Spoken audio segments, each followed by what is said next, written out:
Yeah, so I was just looking at the figures for the potential figures for the block grant increases in the coming years, and in the grand scheme of things, is relatively small, and it'll, I assume, all get swept away by inflationary costs, particularly with regards to the likes of public sector pay rises. So it's not all milk and honey, as Rachel Reeves is portraying it, and anyone who suggests that's the case isn't paying attention to the figures.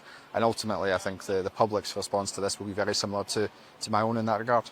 There's a significant amount of confusion around some of the announcements that the government has made. We know that an abundance of government departments are going to have to make significant cuts. That, for the people involved, will feel a lot like austerity, irrespective of what Rachel Reeves herself is saying. And even if we look at the likes of the NHS, where there is that supposed 3% increase, that's less than historic averages in relation to the NHS. So there's a poverty of ambition from the Chancellor in many respects, and the public watching this, as I say, under the pressure of the cost of living crisis, will be frustrated that they're not hearing the change that they so desperately need.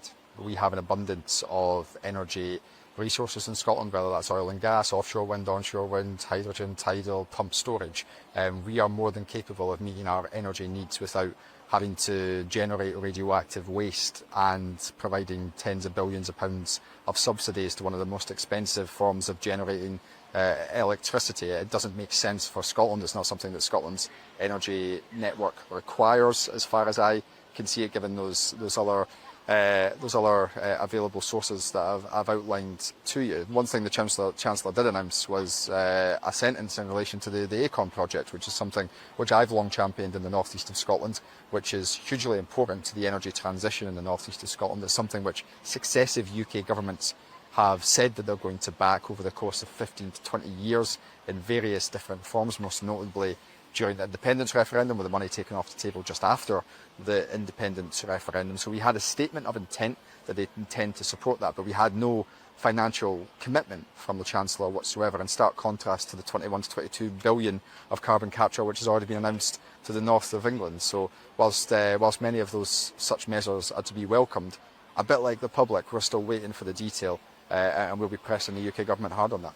Lastly, what's your message to the government today?